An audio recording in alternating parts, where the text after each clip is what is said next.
Hi, everyone. My name is Kim, and I'm the owner and creator of Expat Mama. In these interviews that are both in the audio format and the YouTube channel, we educate people about what it's like to live an international life. That would be expat, which are people who've left their own country to live in another country, digital nomads, as in this case of our new guest. So let's introduce Andrea today. And you're going to have to pronounce your last name for me. I forgot to ask it to you. No worries, no worries. Go ahead and introduce yourself today. Yeah, sure. So my name is Andrea de Baat, or you can say Andrea. That's totally fine with me. And yeah, I'm from Amsterdam, from the Netherlands, the country that most people know for tulips and cheese and windmills. And yeah, that's where I grew up when I was young. And you want me to tell a little bit more about myself already? Or? Yes. Whatever you want to share is just fine with us. Mm-hmm. Yeah, so that's where I grew up. And when I was a teenager, I was already really interested in visiting other places. And, I was curious about the world. And when I was about 16, I was always watching Beverly Hills 90210 on TV. My favorite show.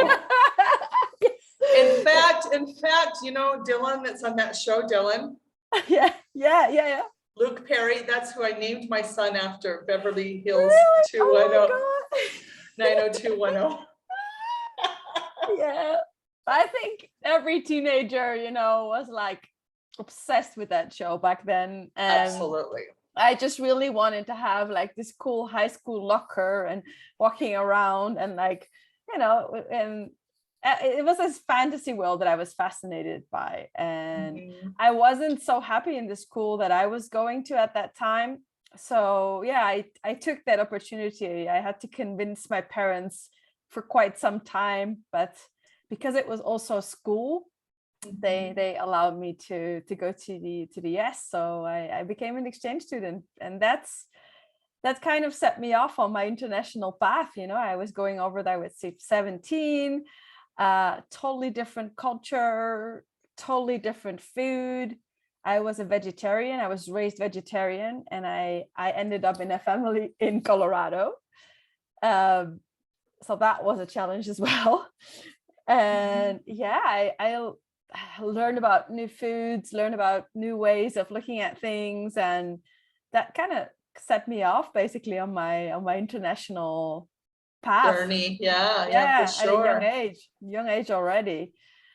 Yeah, and when I came back, I went to college. I studied tourism, and as soon as I found the opportunity, I applied again to go on an Erasmus program. Erasmus, I don't know if you've heard of it. It's basically kind of like a European program where you can get financial support to do exchange experiences. So they want people to learn more about other cultures, and they support that.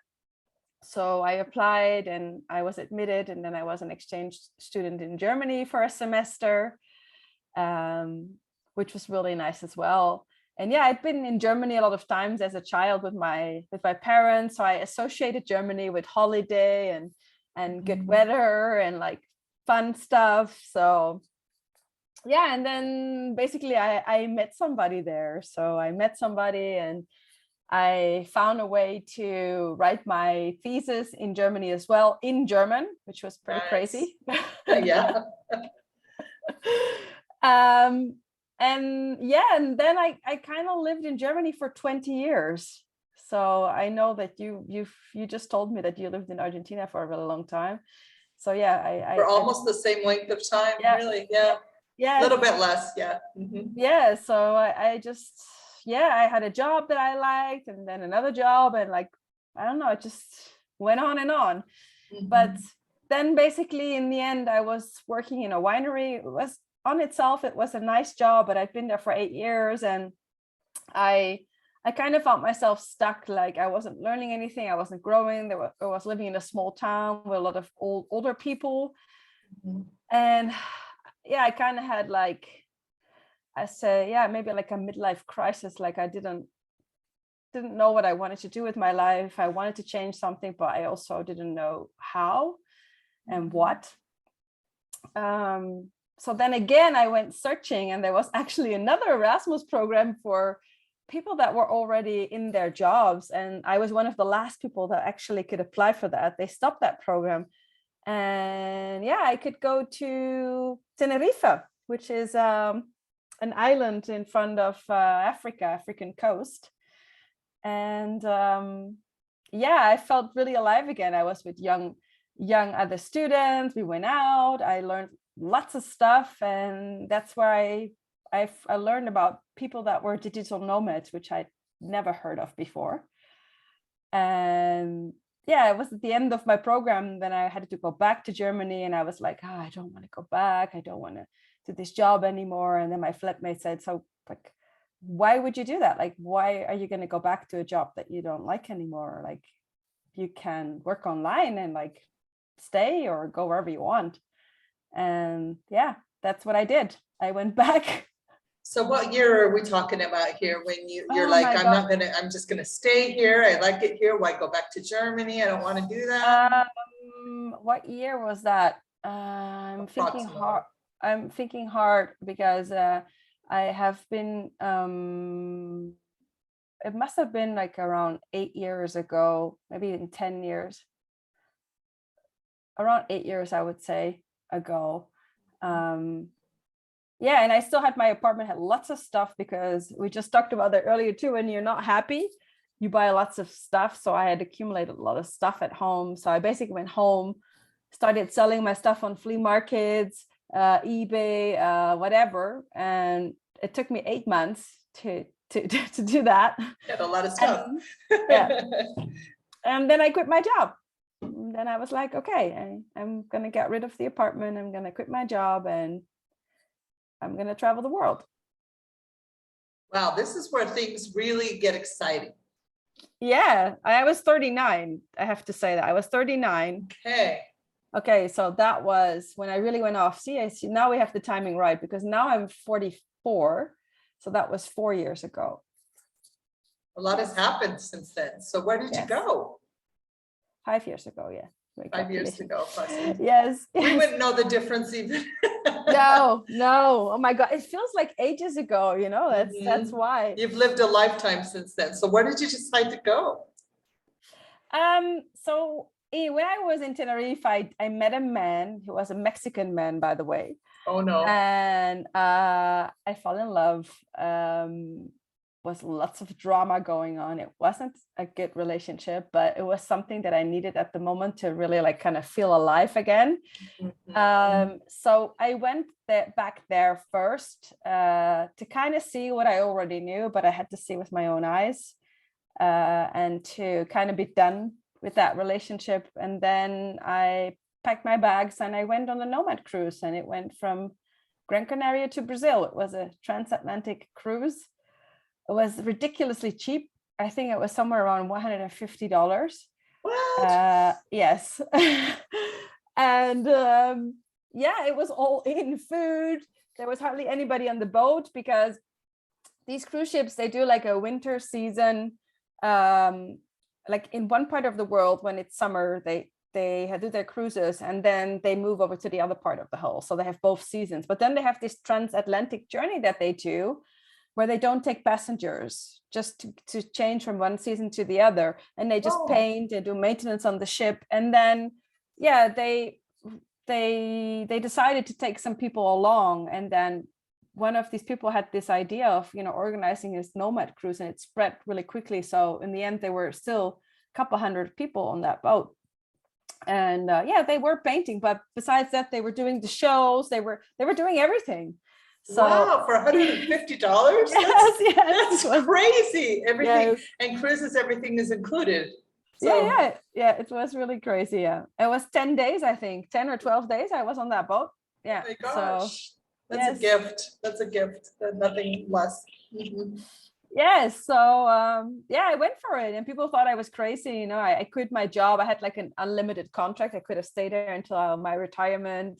And they were like, you're 39, nobody's going to hire you again. Like, your resume is going to be broken. In Germany, there is these unspoken rules of no gaps and everything has to match and you always have to get a better job. So I was very scared, and and like a lot of people were saying like, yeah, that I shouldn't do it and it was a bad idea. And yeah. German culture is all about security, right? They want safety, they want prediction, they want to be able to plan, ultra conservative mentality, like the mentality that I grew up in.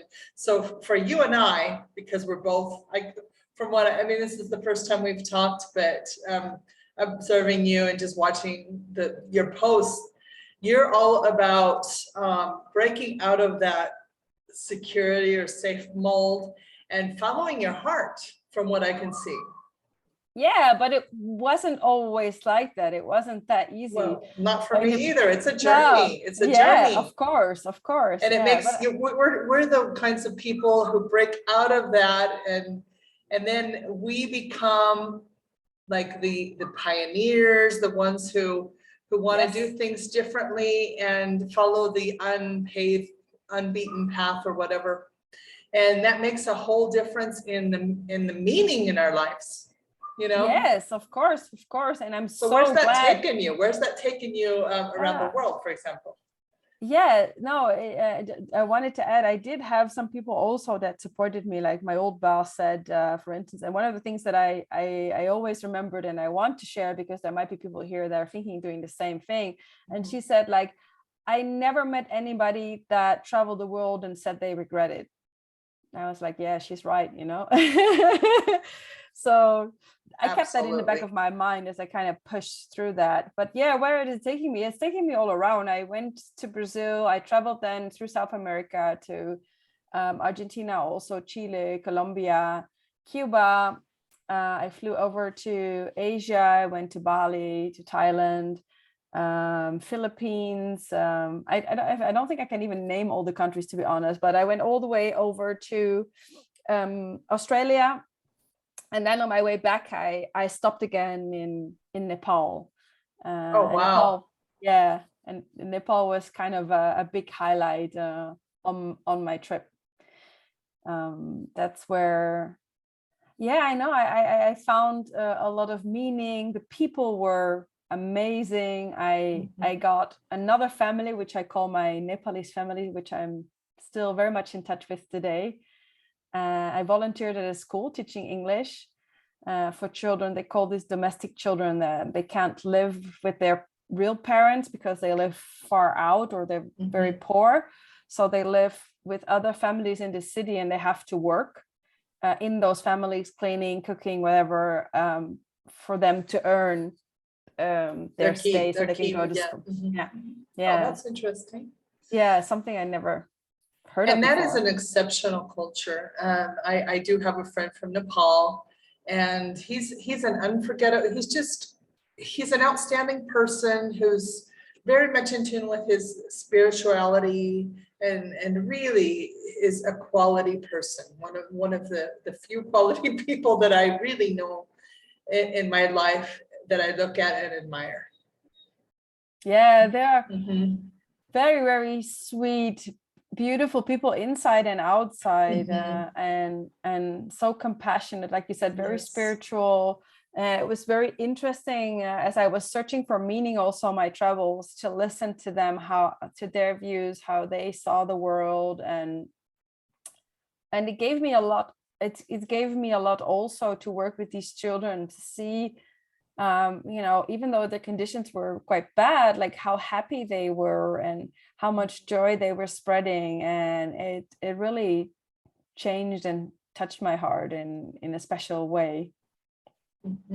It's a reason why Mount Everest, the highest peak in the world, or one of the highest, is located there in that place. Yes. With such a challenging climate, right?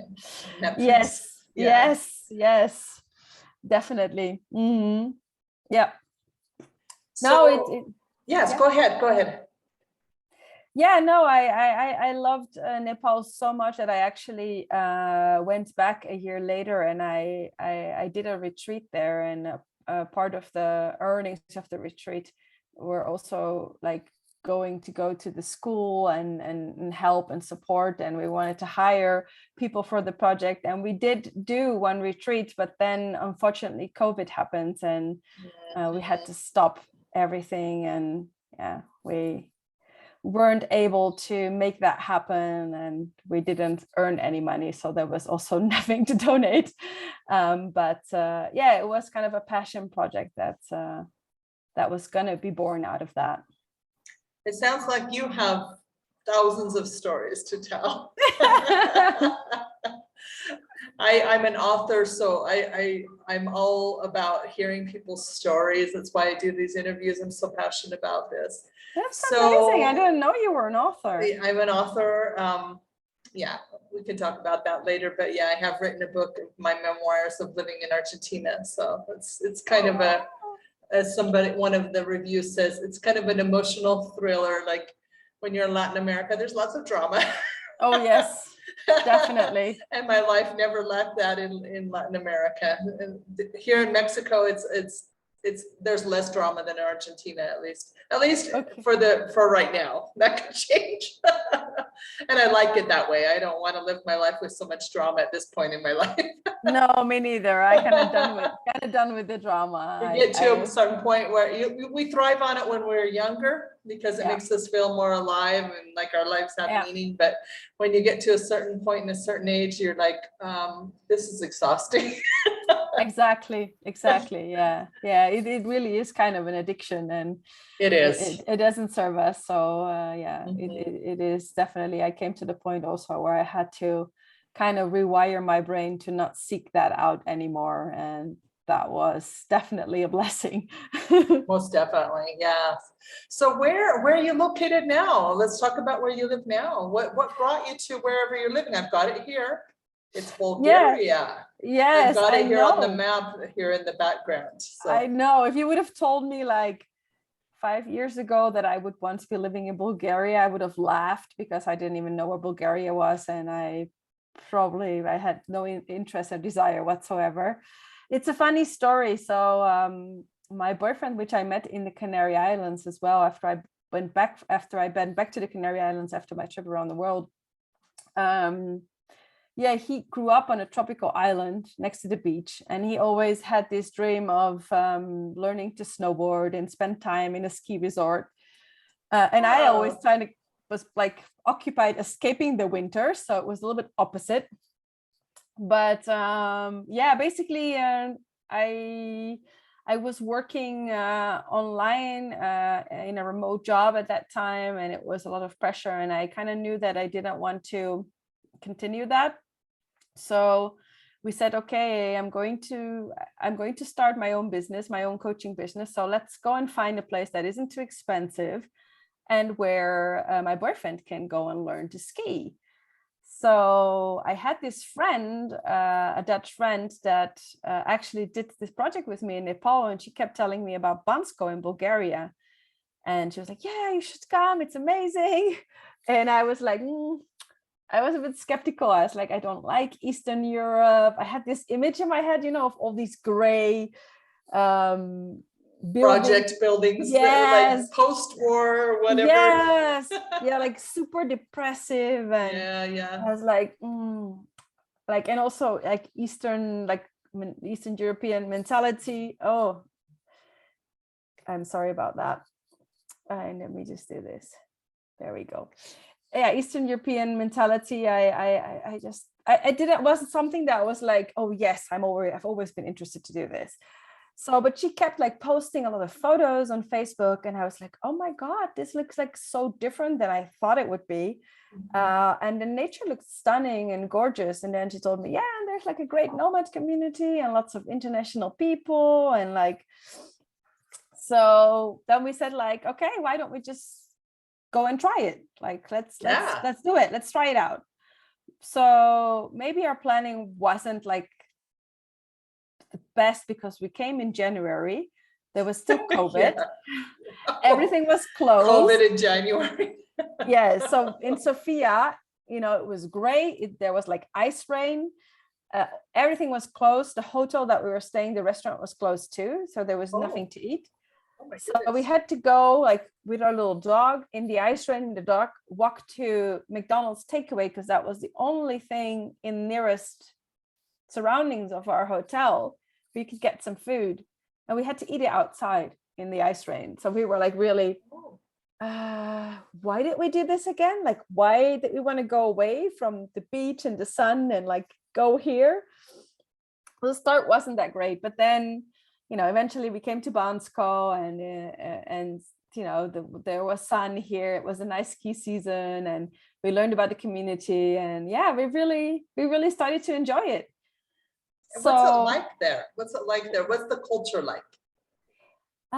what is it like there? So first of all, the nature is stunning here. It's very beautiful. There are lakes, there are mountains. This is like a mountain village, but it lives of ski tourism in the winter, and there's also some tourism in summer. So it's actually built in a very nice way, like a small stream, then a city center. The old city center looks a little bit medieval. This used to be actually a pilgrim route. So it's actually a nice and cute town. And yeah, there's lots of nomads already here. So there was a German man that came here, I don't know how many years ago, and kind of decided that this was going to be a nomad hub and opened a co-working space here. And then people started to come and it started to grow. And now there's like 4 or 5 co-working spaces here, and lots of international people, lots of, yeah. So you have everything here. You have international restaurant as well as local Bulgarian cuisine. You can go horse riding, you can go mountain biking, you can go skiing in winter. The Bulgarian wine street is not too far away. You can do wine tastings. Nice. And yeah, and it's only 2.5 hours from Greece. So then you have beaches, or you can go to Thessaloniki. So yeah, you have everything here. So the bordering countries in Bulgaria, I'm just looking at the map. I can see Greece down there. You've got a country in the middle, and then you've got the Mediterranean Sea, correct? Please correct me if I'm wrong. I'm an American, so I don't know very good geography. I am not looking at the map, and I'm not really good at geography, but I think you're right. So we also border with Turkey. Yes. Turkey is also not far away to go to. And yeah, and the seaside of Bulgaria, which is about 7 hours from here. There you have like sunny beach, nice. Where a lot of foreigners go as well, like in the summer. I haven't been there yet, but but for us it's actually closer just to go over to Greece, because that's only 2.5 hours. Nice. Well, it sounds like you're in a beautiful part of the world. Can you show our viewers what you showed me, like the view from your window? Can you move your camera over there to just show? Are you able to do that? You can't do it. Okay, never mind. So basically what Andrea showed me was this view of this beautiful ski slope out her window. So I mean, it sounds like paradise. It really does. It is nice. It is nice, definitely. Yeah. And there's still some snow on the top of the mountain, so it's beautiful. The contrast now with the green forest, and yeah, it's very nice. Nice. We're lucky to be on the south side, so there's lots of sun coming in already now. It's gorgeous. So yes. Spring is coming. Yes, we actually went with a group of friends yesterday to have a breakfast in the forest. So we just packed up everything, and there's like this because now all the water is melting from the ski slopes. So the rivers have lots of water going down. So it's like a little waterfall going down under the trees, and they have some picnic tables there. So we just brought food and drinks, and we just had our breakfast outside there. It was amazing. That sounds great. Well, this sounds like a great segue to just kind of go into what you're about. What does your life look like right now? What's your purpose? I love following you on Facebook because you post so much wisdom. Thank you. And I'm all about absorbing that. You're putting things out there about codependency. Obviously, you've had to have your own journey.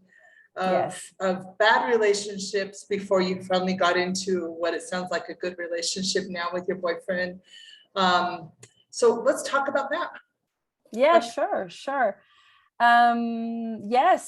I was always kind of searching for like, why do I always end up in a lot of drama, attracting unhealthy relationships, and like this feeling of there's something wrong with me, I'm broken. And I actually went and talked to several psychologists also while I was living in Germany, but they did help me to feel a bit better, but nobody really recognized the codependency back then. So my trip around the world was actually an attempt to kind of be happy again, because I was struggling and I didn't know really what to do about it, because what I was trying wasn't working. And it wasn't until after that that I finally found out that most of my problems and most of my suffering was rooted in codependency. And that's when I finally, was able to get the right help and work with somebody one-on-one and went all in. And when my life really dramatically changed, like over the course of maybe 10 months. So yeah, I was working in this remote job, it was fine. I was doing learning and development and I was earning a good salary, but there was lots of pressure. It was an American company. As you know, we Europeans are used to have quite some days of holidays, and like it was really stressful for me. And yeah, all of a sudden, now that I had kindly found my answers, I felt that I was called to not keep this to myself and share this with other women. I wanted to help other women to overcome codependency as well. So that's when I decided to quit that job again. So I was again taking a leap of faith and basically got my education. So I became like a certified codependency recovery coach, a feminine embodiment coach, and a mental fitness trainer. And it took about a year to complete all these certifications. And then I basically started my business called Unchained Connection, helping women to overcome codependency. And that's the work that I do today. And that's something that gives me a reason to wake up in the morning. Like, I'm excited about it. It's meaningful. I feel I make a difference. You do. Yeah, and that's just so different from any job that I had before, when it was a job, and now it's weird. It's like a calling. And like for most of my life, I was asking myself this question, like, what am I here to do? I don't know. Like, there's so many things I'm interested in, but like nothing that really. Yeah, and I put so much pressure on myself for a long time, and then the answer was like right in front of my face, but I was just not seeing it. Yeah. Then I have a burning question. I mean, yes. where does codependency come from? I'm guilty of this, okay? I've gotten myself into some really bad relationships over the years and then keep repeating. Yeah, I mean, like they say, the definition of insanity is doing the same thing over and over again and Yes. expecting a different result, right? So if you could, I mean, I know there's probably a lot to it, but what is that? Where does codependency come from? If you could kind of explain in a nutshell, please. I'm dying to know. I will explain it really briefly, because there is a lot to it. So originally, codependency was something that was referred to when people grew up with or were living with addicts. So that's where it originally came from. But later on, they realized that actually there were a lot of people that were showing several similar symptoms, but they actually didn't have people with addiction in their family. They didn't have an addictive partner or addictive parents. And basically what they found out is that if people grew up in most cases like with a parent that was like emotionally not available, or that could not tune into the feelings of a child, or there were some dramatic or traumatic happenings in the young years of childhood, that children developed these patterns of codependency. So that's mostly one of these things, is mostly the root of where this where this started. And the child basically starts to form patterns that secure their survival, which are helpful when they are young, but later in an older age are sabotaging their relationships. Is it safe to say that these patterns could be created if you come from an environment that is very invalidating? Yeah. Okay. Definitely. Yeah. Like, so often like my family. Often Yes. feelings were not validated, so it was not okay. So for instance, if you would cry, maybe a parent would be overwhelmed with that because they're not in touch with their feelings, and they'd say, don't cry, but they're not able to comfort you or to show you that it's okay to be sad, or like to acknowledge that. So because a child cannot like in an eye of a child, the parent is always right. So if the parent is right, the only conclusion that they can come up with is that there must be something wrong with them. With me. Yeah, there's something wrong with me as a parent, as a child. Yeah. Because the parent is the authority, and that makes complete sense. Oh my goodness. How many people, I mean, endless numbers of people need this information and need help. It's true. And it's so sad that there's so little knowledge about codependency, and the main emotion linked to codependency is shame. So that's also the reason that there's so little talked about this topic, and including for me, it was very difficult in me to actually do these posts and talk about this, because we are basically ashamed of who we are when we suffer from codependency, and it's not easy. And that's why it's so important to actually go out and talk about it, so other people can see themselves and relate to it and actually get the help that they really need. And would codependency manifest itself in well, obviously addictive behaviors in the person who's experienced this, but maybe even overachievement, as has been my case, because you're really, all you want as a child is to seek that validation from your parents. You want them to say, hey, I'm proud of you. I love you. And if you never get that, then it just kind of escalates. In my case, I mean, I was just like this super overachiever, and all I wanted was my parents to say, I'm proud of you, I love you. And it just gets worse. And that also becomes an addiction in itself. Is like, I've just got, because you never feel good enough. So again, going back to that invalidation. So, I'm sure you have lots of light to shed on this. No, you're absolutely right. So it also, that's why it also says on my profile, I help people with burnout and codependency, because a lot of people, they end up with a burnout and they think it's because just because they're overworked, but actually often the underlying root cause is codependency, for the same reason as you just shared, because we learn that we have to work hard to get love. So we always keep pushing ourselves because we think once we reach that next thing, that then we'll be good enough. And I've done that too. I finished my degree and I thought, okay, if I have my bachelor degree, then I'll be good enough. And then I still felt the same. So then I went and did an MBA, and I thought, okay, if I have an MBA, then I'll be good enough. And it just continued, if I'm a manager in a company, if I do this, if I do that. And in a way, I always was seeking, this validation from outside of myself.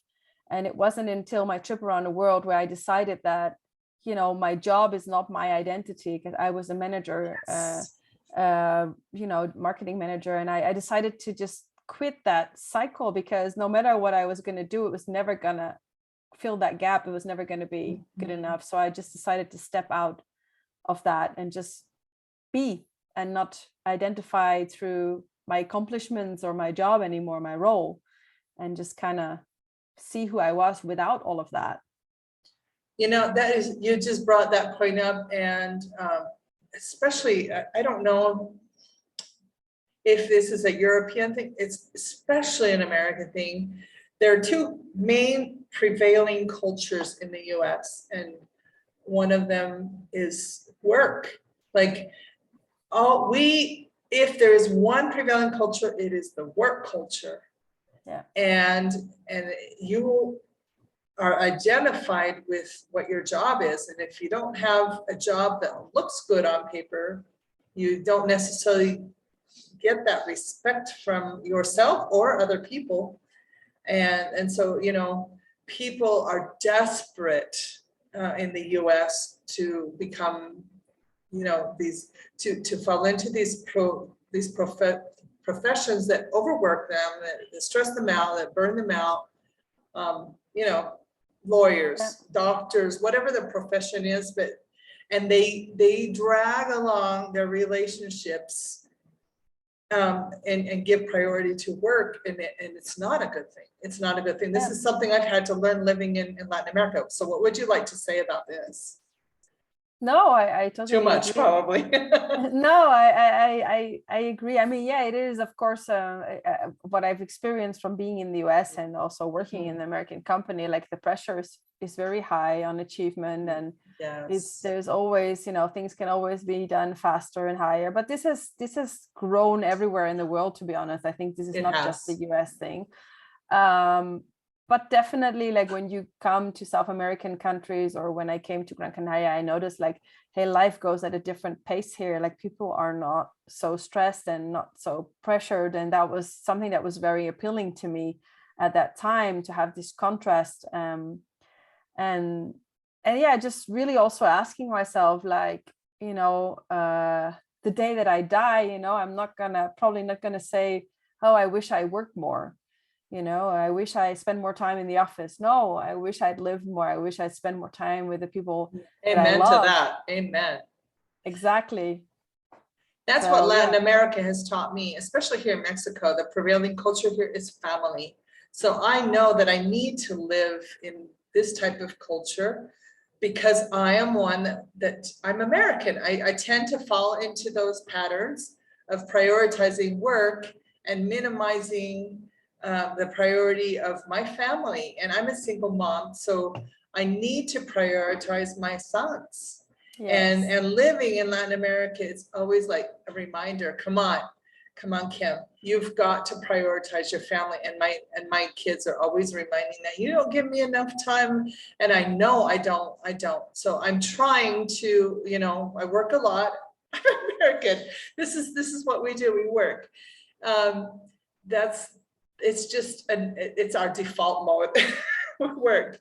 And so I try to, on the weekends, give my one son that's a teenager, that's 16 now, quality time with mom. Okay, I try as much as I can.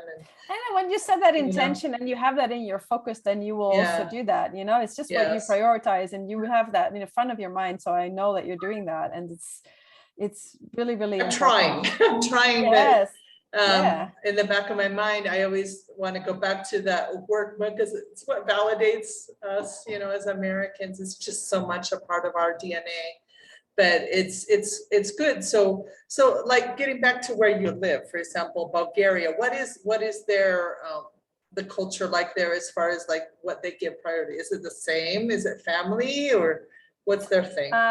So the pace is, somebody explained to me, because you know, we make jokes, you know, I don't know if you make those jokes in the US too, but we kind of say, like the Spanish people, we call it the mañana culture. So it's like, why do today what you can do tomorrow, kind of. Okay, so let's mañana. Most definitely, that's Mexican.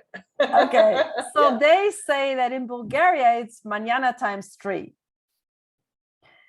which means things are really slow. So if you see shops, you see the shops are open all day, but it's kind of a little bit like in Asia. You see the people sitting in front of their shop, they take their chair outside, they're talking to the person that runs the shop on the other side next to them, and they're just sitting outside chatting. And if somebody comes, they'll get up and they go inside, and yeah, so it's very slow. We had to learn that also when we tried to get people to help us to fix up the apartment, which was very, very difficult. Very frustrating. Yes, yes. A lot of patience. So yeah, and besides that, there's a big contrast here. So there's partly the Bulgarians that are, and those are also often people that, you know, have traveled or know about other countries. They're very friendly, they're very nice, they're very open, very cooperative, but there are also the Bulgarians that still very much used to the communism system. So in the past, shops had no reason to offer customer service because there was only one place where you could buy a certain product and there was only one type of product. So you just went there and they were like, what do you want? Here you go. And that's it. And that mentality is still here, you know, in This a lot is of what we places have. too. This is what it is. Yeah. And Yeah. they're like not friendly sometimes. And that can be challenging. You know, you have to learn how to deal with that. And I got very frustrated in the beginning and took that very personally in the beginning. But then after a while, yeah, you kind of get used to it. And like meeting so many other people that are amazing, like, yeah, it balances it out. So it's just where you focus your attention. Exactly. Yeah, that is one of the things that you have to deal with when you go to live in a developing country, is the lack of customer service that we're used to in Europe and in the US for sure. Yeah, in the US, We have a very bigger. high expectation, it's of the way things should be, and then here's our I can't find where I'm at because I've got a screensaver. So where's my hand? So here's our expectation on the higher hand, and then the reality is so much lower. So we have to sometimes, you know, adjust our expectations quite a bit. Exactly. And luckily, I'm a member of a really amazing co-working space here in Bulgaria.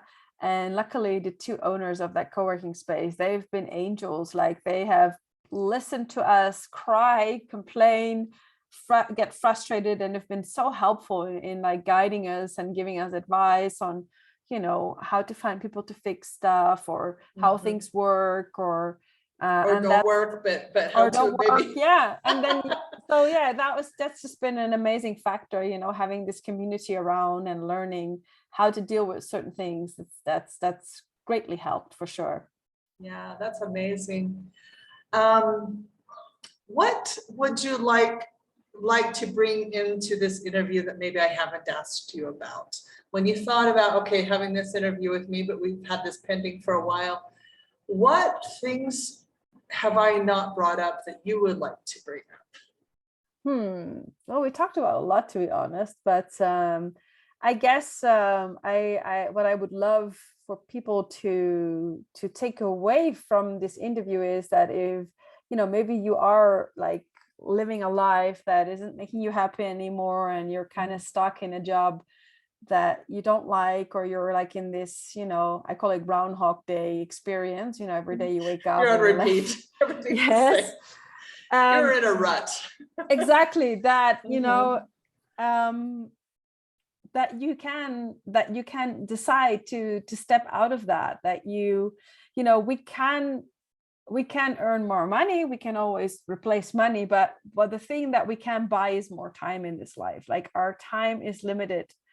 So yeah, most people don't really sit down and think like, what do I really want to do with that time that I have here? And I remember that when I first heard about these people working online, that I really thought like, that's not something that I can do. I have a car, I have payments to make, I have an apartment, I have like a basement full of stuff. Like, that's not possible for me. But I learned over time like how much the way we live is influenced by our mindset, and our mindset is influenced again by the type of people that we hang out with, or the type of content that we consume.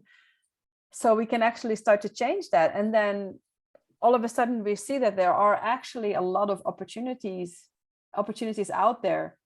And the thing is, if I don't take that responsibility, then I don't have to choose. You know, if I say like, okay, I have to do this, I have to do that, then I don't have to face all that discomfort and that uncertainty.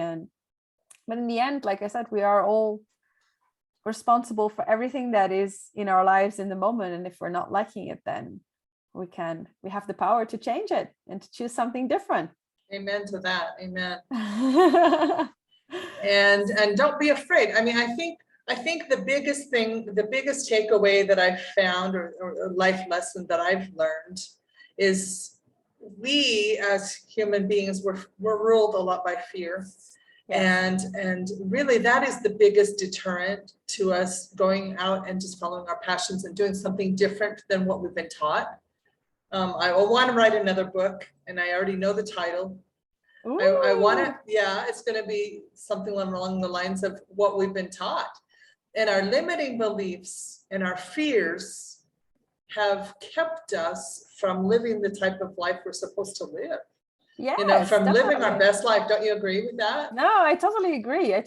Yeah. And also I think, like, even if you don't know what you want or what you gonna do, just when I said, when I went traveling, it's like telling the universe, like, send me people, like, create this space for the experience that I need to experience. And all of a sudden it was the weirdest thing that just people popped up out of nowhere talking about things that I was just going through. It was like, all of a sudden I was attracting that what I needed, and just serendipitous, where serendipity is that when things just appear exactly in the moment that you need them, people, things, resources, money, everything just appears because you're throwing it out in the universe or God or whatever your beliefs are, and you are creating that, you're making it happen, because you're manifesting that.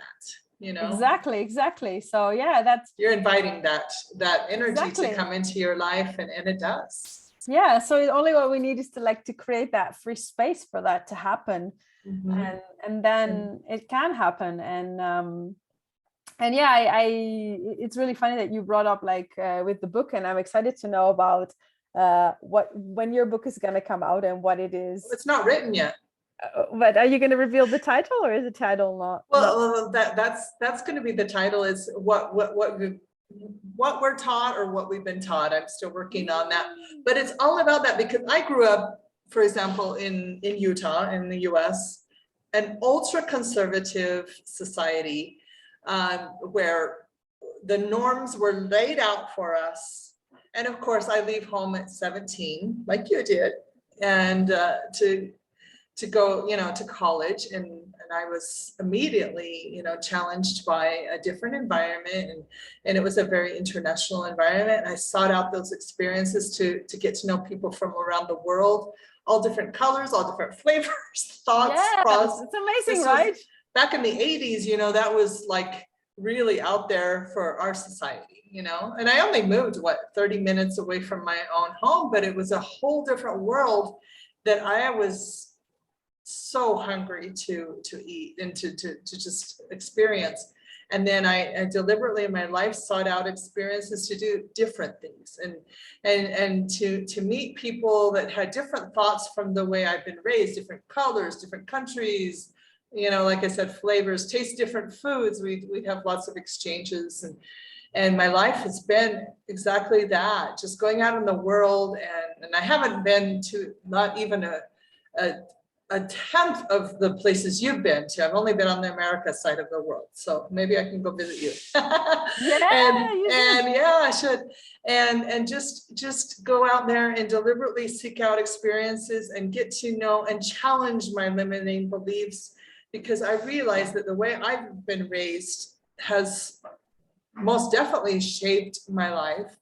I still find myself challenging that indoctrination. I find myself challenging the way I've been taught, and I realize that much of what I've been taught was incorrect.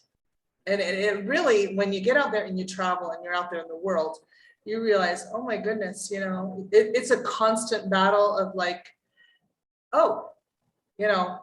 that's what that person, it's a different perspective, and this is good for us. This is really good for us. And here I've met people from all over the world, and traveling to countries, like my favorite country is Colombia. You've been there too. Oh yes, I love beautiful. Oh my God. Lulu, I want to eat Lulu. So where did you go in Colombia, for example? That was our favorite vacation of all, in Medellin. Have you been there? Yeah, I went to Bogota, I went to Medellin. I went also to a nature reserve, which I can't remember the name of again. I went to the coffee plantations. Oh, wow. I went to Cartagena as well. Colombia was amazing. The people are amazing. The people are exceptional there. Beautiful country, always helping you everywhere you go, right? Yes, We just no, loved it. We loved it. We loved me everything too. about it. We couldn't wait to get back there. I can't Me wait to too. get back there. You know, and then when we stayed in a lady's house in Cuba, that changed our lives too. It was a short trip, but I mean, I lost our luggage. Oh my So many God. adventures. I had no better idea than just to throw all of our clothes for a 4-day trip into one suitcase. The airline lost our suitcases, Oh no. our one suitcase that had all our clothes in it. So we only had the clothes on our back. And the lady in Cuba was so nice that she would wash our clothes every single night. So she'd give us sheets to put on. And she said, you know, just all these adventures. It was just so much fun.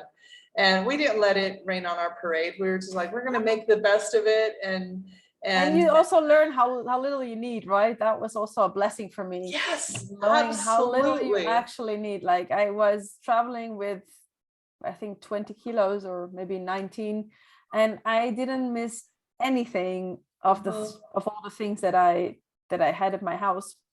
Nothing at all. And that is so true. We come from consumerist societies. Yes. I think Dutch people are much more minimalist than Americans, for sure, for sure. Probably we are like a little bit more minimalistic in Europe, but also I had a lot of stuff too. I mean, don't think that we don't have stuff too. We do, but Americans tend to have bigger houses, so there's more space Bigger everything. to collect stuff. But what I remembered now, because you asked me earlier, like if there was something that I wanted to share, what I also wanted to share is that like if you like struggling with something, is to not so easily give up on finding your answers. Like for my case, when I went to 4 different psychologists and it didn't really help, you know, I had to be persistent and keep looking. And if there is something that, you know, the people that are watching this struggling with, I really encourage to keep looking. And also if you find somebody and it's not the right fit, to stop that and to go and find somebody else to help you. Because a lot of people, they kind of, yeah, I don't know in the US, but in Germany, the health insurance kind of guides you somewhere and then you're there and you think that you're supposed to finish that and stay there for I don't know how long. But if it's not working, like go somewhere else, try something else. It's so important. Yeah, look for other options. And it's not necessarily within your insurance plan in the US insurance. Don't get me started on that, you know, on healthcare, that's a whole different thing. But find the help. It might be in a coaching program. It might be whatever. Seek it out. Seek it out. Whatever. Yeah. And if it's not working, next. It's like a relationship. Exactly. It's not working, next. Next. Anything else you'd like to say before I'm going to ask you to share your contact information if you'd like to be contacted, how people can get in touch with you. No, I just have a free book also that people that listen to this podcast can download. It's actually called Find Your Happiness and Learn to Put It First. So for anybody that's kind of searching as well for, you know, what do I want to do next? What actually brings me joy? Where do I want to go? What do I want to do? I think it's a great inspiration, and it can actually be downloaded from my website. And I think we can post a link below, but it's www.unchainedconnection.com/book. And Perfect. Yeah, that's basically something that could set you off a little bit on a spark of finding your own journey. Thank you for sharing so much knowledge and wisdom. You're very welcome. You're a treasure trove of information about a very unknown subject, which is codependency and other subjects. So I'm sure people will really enjoy that. Anything else that you'd like to say before we finalize here? No, I'm just really honored and very, very happy that you reached out and that you invited me to come and talk on this episode. And I think it's great what you're doing and sharing, you know, the stories of people that are living different lives, because all this type of information was also what I needed when I, you know, started to change my mind about living in a different way. So I think it's really helpful in you know, sparking some new seeds in, you know, people changing their lives and maybe trying something different. So thank you again. No, thank you. Thank you. And hold that thought for just a second. For those of you who are watching, first of all, thank you for watching. Thank you for your interest in this podcast. Andrea, you've been great. Just so you know, we are doing interviews in 2 languages as of now, because of the 2 that I'm able to interview in, which are English and Spanish. We have all of these interviews transcribed, and now we're going to start having translations into different languages, starting with Spanish. So, Qué bueno. yeah. I've actually got a great girl who's volunteered to do all the transcriptions. Manuela, she has been a godsend in this project. She believes in this project, and she's offered to do all that, and I'm so thankful to her for doing that. And now she's offered to do translation into Spanish. Amazing. I know. Yeah, it will be so and much she does this easier voluntarily. So I mean, I'm just so thankful to her, because this information, you know, this is a long format. I mean, a lot of my goal is not to become a millionaire. This is a passion Yes. that I started last year in October, getting those stories out there, getting the stories about people's lives who have been transformational, who are transforming lives, who are making a difference in the world, and that needs to be shared. And these interviews come from the heart. There's something that just compels me to do this. And if you feel the need, you know, or to support this podcast, you can buy me a coffee or a hot chocolate or whatever, make a donation, but that's on you, whatever. So I'll leave the link in that for the email for that. But mostly just thanks for your interest. We're building a community. We would love to get your comments, your likes, your subscriptions. Please subscribe to the channel and let us know what you think, and let us know what you'd like to have future interviews about. So, Andrea, thank you so much for coming. It's been a true pleasure. I'm sure we'll get lots of views from this, because the information has been beyond awesome. Thank you so much. Yeah, people are welcome to reach out if they want to know more. Also, there is also a free Facebook group called the Female Gym to Building Healthy Relationships. People are free to join. We have a mastermind running there on changing your negative thinking. So if that's something that you're struggling with, feel free to join me and another 200 women there. And yeah, I hope we stay in touch, Kimberly. It's been so lovely to chat with you. And you know what happens with all these international people, sooner or later you end up meeting somewhere in the world. And I think I have a feeling that's going to happen with us too. I don't know why, but I do too. I do too. Amazing. I have that same feeling. I'm like, I can't just interview her. I've got to go visit her, or she's going to come visit me. Mexico is still a place I want to go to again. And like, it would be amazing to know somebody there that kind of knows their way around. And yeah, I would love to. We'd love to host you here. We love having visitors over here. We live in a great area. You wouldn't have any problem with the language because it's such a high speaking language, high English speaking community here. So yeah, amazing. But I'm happy to take you around and be your tour guide. Yeah. Well, the invitation goes the other way as well. You're happy to come over here and find out more about Bulgaria, this mysterious country that nobody knows about. It's best to just come and see by yourself. Yeah, some things can only be experienced in person, right? Very true. You can talk about it, but unless you go there, boots on the ground, you've got to just get there. Yeah, exactly. Again, thank you so much. Thank you so much for your time. And we'll be very much in touch. And this is going out immediately today. Oh, wow. Exciting. Thank you so much. Thanks. Take care. Okay. Bye-bye, Andrea. Bye-bye.